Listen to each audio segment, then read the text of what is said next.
Hello students, welcome back to my YouTube channel. आज के lecture में हम पढ़ने वाले हैं ethics in nursing research, steps of scientific research process.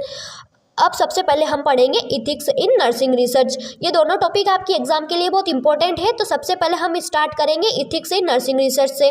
अगर हम किसी पेशेंट पर रिसर्च करें और उसको बिना बताए ही हम मेडिसिन दे दें तो क्या ये सही होगा? बिल्कुल नहीं। इसी को रोकने के लिए रिसर्च में इथिक्स होती है। तो चलिए स्टार्ट करते हैं इथिक्स इन नर्सिंग रिसर्च। अब हम समझेंगे meaning of ethics in nursing research. अब जो इथिक्स का मतलब क्या होता है कि सही और गलत का मोरल डिसीजन लेना, जो सही है और जो गलत है उनका जो मोरल डिसीजन लेना, ये इथिक्स का मतलब है। ठीक है, रिसर्च इथिक्स का मतलब है रिसर्च को फेयर, ऑनेस्ट, सेफ और रिस्पॉन्सिबल तरीके से कंडक्ट करना ताकि पेशेंट को कोई नुकसान ना हो। मतलब जो अपन रिसर्च कर रहे हैं वो कैसे कंडक्ट होनी चाहिए? फेयर, ऑनेस्ट और सेफ और रिस्पॉन्सिबल तरीके से कंडक्ट करना है रिसर्च को, ताकि पार्टिसिपेंट है उसको कोई नुकसान, हार्म ना हो। ठीक है, सिंपल वर्ड्स में समझो, रिसर्च करते वक्त पेशेंट की जो सेफ्टी है, डिग्निटी है और जो राइट्स है उनको प्रोटेक्ट करना ही इथिक्स है। मतलब जैसे हम किसी के ऊपर कोई रिसर्च कर रहे हैं तो जो पेशेंट है उसकी जो सेफ्टी है, उसके जो राइट्स है, उसकी जो डिग्निटी है, उन सबको प्रोटेक्ट करना ही इथिक्स है। ठीक है, आपको समझ में आया इथिक्स क्या होता है? अब नेक्स्ट है इसकी definition. Research ethics are principles that guide researchers to conduct studies in a moral acceptable manner while protecting human subject from हम।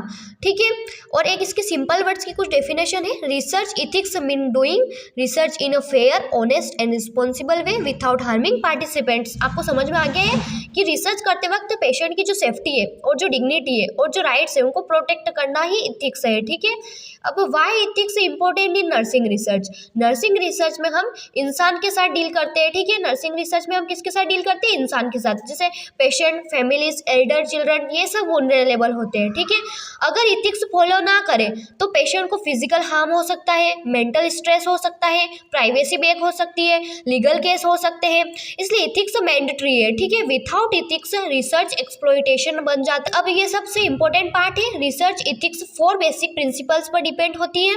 तो उसमें फर्स्ट है principles of autonomy. Autonomy means क्या होता है? ऑटोनॉमी का मतलब होता है इंडिविजुअल को अपना डिसीजन लेने का राइट देना। जो हर एक इंडिविजुअल है उनको जो अपना डिसीजन लेने का राइट देना ही ऑटोनॉमी है। ठीक है, तो पेशेंट का चॉइस होनी चाहिए कि वो पार्टिसिपेंट करे या नहीं करे। बीच में स्टडी छोड़ भी सकता है वो, तो बीच में स्टडी छोड़ दे, ये भी उसके ऊपर, उसकी चॉइस के ऊपर डिपेंड करता है। वो सवाल भी पूछ सकता है, मना करे बिना पनिशमेंट के, तो ये भी हो सकता है। ठीक है, तो इसके कुछ एग्जाम्पल से समझो इसको। अगर आप ड्रग किसके ऊपर ट्रायल कर रहे हो तो पेशेंट को फोर्स नहीं कर सकते अपन कि ये उनका डिसीजन है, उनका राइट है। ठीक है, तो उनके डिसीजन उनके राइट के ऊपर डिपेंड करता है।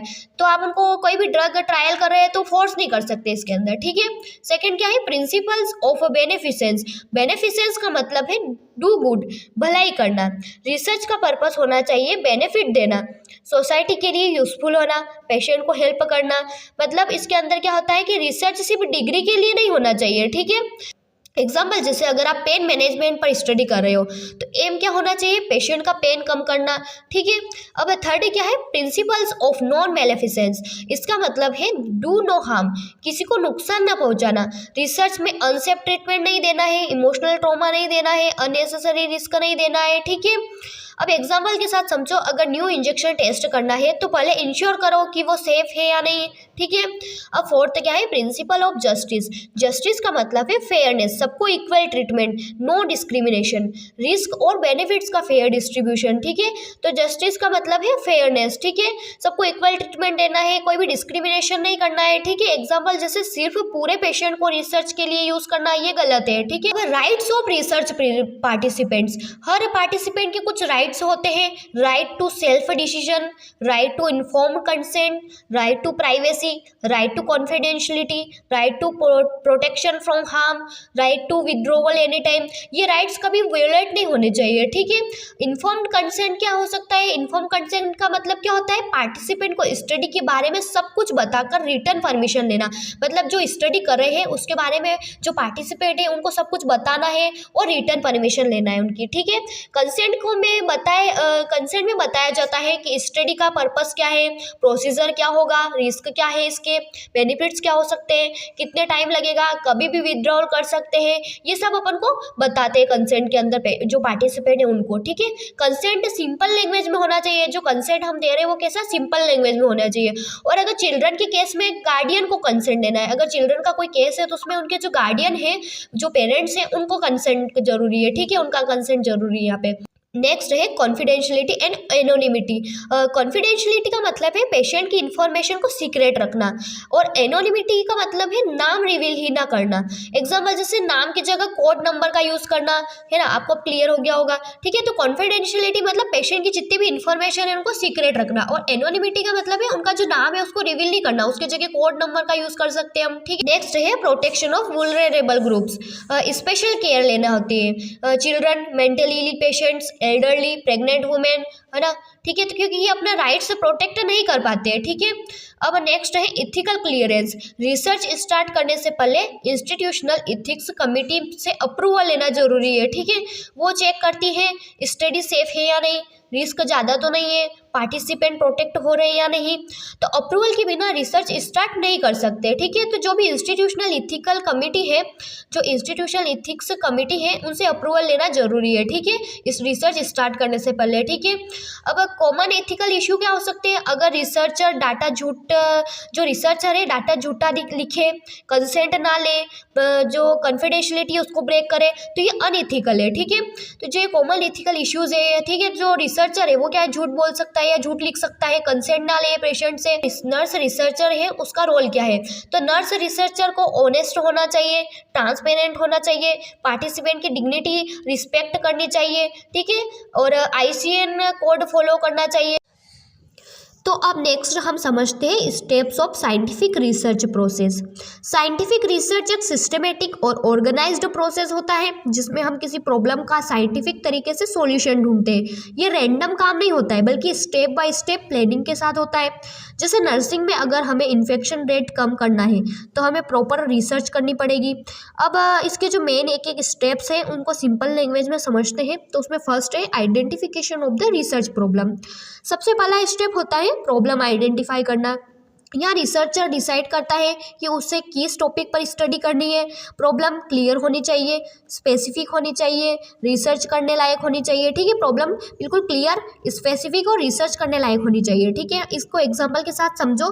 ICU में हॉस्पिटल एक्वायर्ड इन्फेक्शन का रेट ज़्यादा है, तो ये क्या है, ये एक प्रॉब्लम है, तो यही हमारा रिसर्च का प्रॉब्लम बन सकता है। ठीक है, अब सेकंड है रिव्यू ऑफ लिटरेचर। इस स्टेप में रिसर्चर देखता है कि पहले इस टॉपिक पर क्या रिसर्च हो चुकी है, मतलब बुक्स पढ़ेंगे, रिसर्च आर्टिकल्स देखेंगे, जर्नल्स चेक करेंगे। इससे हमें पता चलता है कि पहले क्या फाइंडिंग्स आई थी, कहाँ पर गैप है, हमें क्या नया करना है। एग्जाम्पल जैसे शायद पहले स्टडीज़ ने बताया हो कि हैंड हाइजीन इम्पोर्टेंट है, लेकिन किसी ने ट्रेनिंग के इफेक्ट को मेजर नहीं किया, तो ये इसका एग्जाम्पल है, इससे आपको क्लियर हो जाएगा। ठीक है, अब थर्ड है फॉर्मुलेशन ऑफ ऑब्जेक्टिव्स। अब रिसर्चर क्लियर करता है कि स्टडी का गोल क्या है।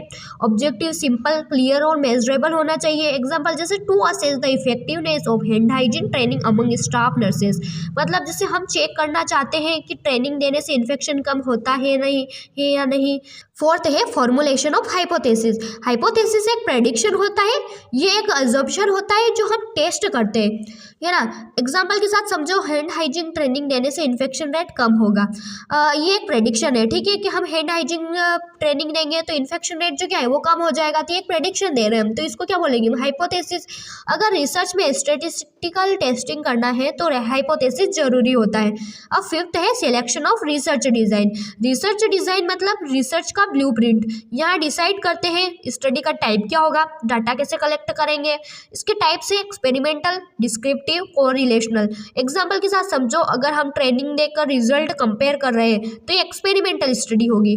ठीक है, अब सिक्स्थ है आइडेंटिफिकेशन ऑफ वेरिएबल्स। वेरिएबल्स वो फैक्टर्स होते हैं जो स्टडी में चेंज या मेजर होते हैं। एग्जाम्पल जैसे इंडिपेंडेंट वेरिएबल क्या होंगे, हैंड हाइजीन ट्रेनिंग, और डिपेंडेंट वेरिएबल क्या होंगे, इन्फेक्शन रेट। 7th है selection of population and sample. Population क्या होती है, पूरी ग्रुप जिसको स्टडी करना है, और सैंपल क्या होता है, उस ग्रुप का छोटा सा हिस्सा। मतलब पॉपुलेशन तो पूरी पॉपुलेशन है जिसका पूरा एक ग्रुप है जिसके ऊपर अपन को स्टडी करना है, लेकिन सैंपल क्या होता है, उस पूरे ग्रुप, अब ग्रुप तो बहुत बड़ा होता है तो पूरे पे हम एक साथ पूरी स्टडी नहीं कर सकते, तो उसके अंदर से हम एक छोटा सा ग्रुप या छोटा सा हिस्सा निकालेंगे, तो उसको क्या बोलते हैं हम, सैंपल।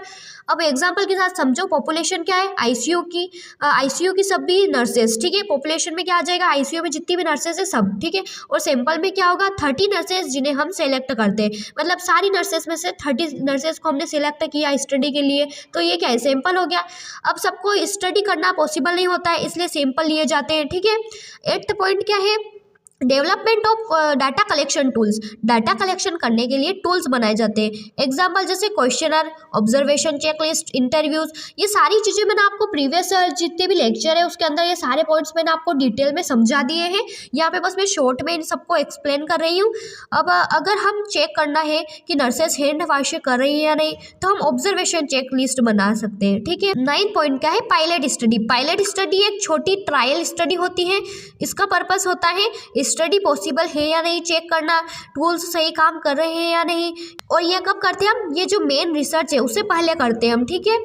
अब 10th पॉइंट क्या है, डाटा कलेक्शन। अब एक्चुअल रिसर्च स्टार्ट होती है, रिसर्चर पार्टिसिपेंट से डाटा कलेक्ट करता है। ये प्रोसेस इथिकल होनी चाहिए, कॉन्फिडेंशियल होनी चाहिए, मतलब पेशेंट या नर्स की आइडेंटिटी सीक्रेट रहे यहाँ पे, ठीक है।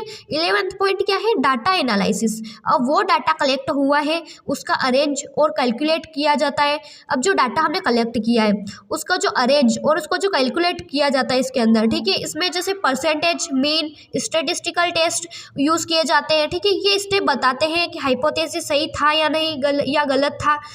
12th पॉइंट क्या है, इंटरप्रिटेशन कंक्लूजन। यहाँ रिसर्चर रिजल्ट को एक्सप्लेन करता है, एग्जाम्पल जैसे अगर इन्फेक्शन रेट कम हुआ तो हम कंक्लूड कर सकते हैं कि ट्रेनिंग इफेक्टिव है ना। तो जो हमने रिसर्च करी थी उसका रिजल्ट एक्सप्लेन करते हैं इसके अंदर, ठीक है। अगर डिफरेंस नहीं मिला तो ट्रेनिंग का इम्पैक्ट सिग्निफिकेंट नहीं था। अब लास्ट पॉइंट क्या है, report writing and dissemination. Last step में रिसर्चर पूरी स्टडी लिखता है, इसमें होता है introduction, methods, result, discussion, conclusion, फिर इसका सेमिनार, कॉन्फ्रेंसेस या जर्नल्स में पब्लिश किया जाता है।